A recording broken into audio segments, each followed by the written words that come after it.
بەڵێ سڵاو لێبێ ئێمە ئێستا لە پێشێکێک لە قوتابخانەکانی قەزای کەلارین وەکو دەزانین دوا بەدوای بڵاوبوونەوەی پەیامەکەی وەزیری پەروەردەی حکوومەتی هەرێمی کوردستان سەبارەت بەکردنەوەی داوامی خوێندکاران لە قوتابخانە و خوێندنگاکان کە لە پۆلی یەکەوە هەسا وەکو پۆلی 11 جگە لە باخچەی ساوایان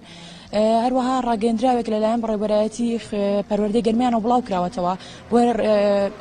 ڕێکخراوی ناوەندەکانی خوێندنی قوتابخانەکان چەند خاڵێکی لەخۆ گرتووە. خاڵی یەکەم سەبارەت بە ئامادەکردنی قوتابخانەکان و ئامادەسازی بکرێت وەکو پاکردنەوەی قوتابخانەکان و پۆل بۆ خوێندکاران واتە لە ڕۆژی شەمەوە دەستی پێ بکردبایە کە ئەمڕۆیە و خاڵی دووەمیش دابشکردنی بە شەوانەکانە بەسەر مامۆستایانە و دابینکردنی پلانێک بۆ مامۆستایان کە داوامەکانیاندا بەش بکرێت بە شێوەیەکی ڕێکخرا و کورتکراوە و خاڵی سێمیش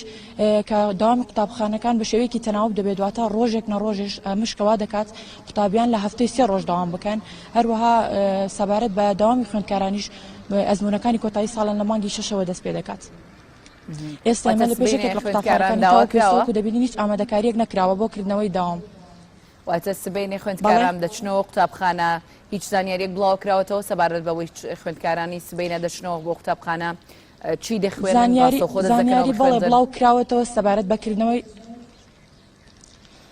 بە گوێرەی بڕیارەکە بێ ڕاستەخۆ دەست دەکەنەوە بە خوێندن و سبەیەک ئەبێ داوام بکەن بەڵام تاوەکو ئێستا کە ئێمە لە پێش قوتابخانەیەکین هیچ ئامادەکاریەک نەکراوە بۆ کردنەوەی قوتابخانەکان بەڕێی خوێندکاراندا. سپاس ژیان بۆ خستنەڕۆی زانیاریەکان تایف لە دهۆکەوە لەگەڵمان دەبێت. تایف لە دهۆک باس لەوە دەکرێت کە چۆن دەرگای قوتابخانەکان دەکرێتەوە میکانیزمی چۆنەتی دەستپێکردنەوەی ڕاگەیاندراوە هیچ ئامادەسازیەک کراوە بۆ کردنەوەی چیا لە پارێزگەها دهۆکێ ژێمینا سەرجەم باژار و باژارۆکێن دێن هەرێما کوردستانê پەروەردا پارێزگەها دهۆکێ بەرهەڤیên xwe ji bo vekirina xwandinê ku dikete subahî dest pê kiriye lê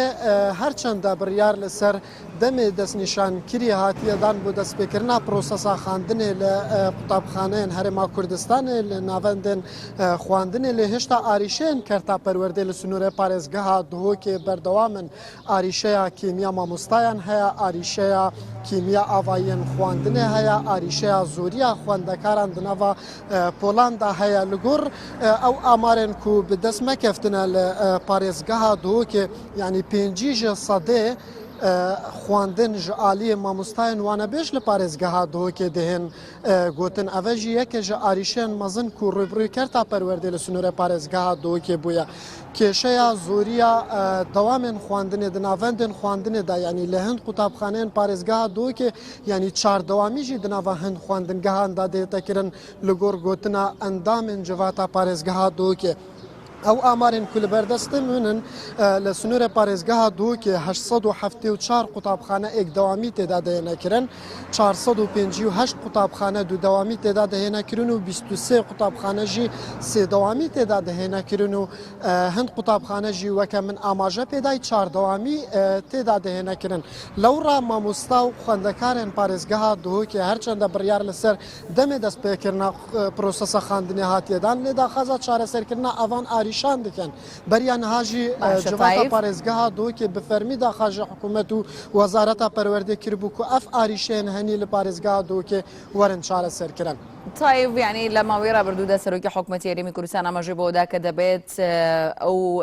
مادە پاکەرەوانی کە پێویستن بۆ قوتابخانەکان دەبێت دابین بکرێن وەروە دەبێت بەر لە دەستپێکردنەوەی پرۆسەکە قوتابخانەکان پاک بکرێتەوە. هیچ شتێک لەمانە کراوە لەم ڕۆدا کە ڕۆژێکی ماوە بۆ دەستپێکردنەوەی پرۆسەی خوێندن. Ev hatiye kirin lê li hemî qutabxaneyan da nehatiye kirin bi taybet li wan qutabxaneyên ku ne diyarin li parêzgeha dihokê zêdetir li wan qutabxaneyan hatiye kirin ku qutabxaneyên diyarin û qutabxaneyên nimûneyî ne li parêzgeha dihokê û ku ragihandin diçine wêrê bû ku çavkên kamîran bikefte wan lê ew qutabxaneyên ku di nava gerekan dane û nediyarin hêşta weke PTV berhevî bû nehatiye kirin ku siba wadeya destpêkirina dewamê li parêzgeha dihokê. سپاس تایف بۆ خستنەڕۆی تەواوی زانیاریەکان.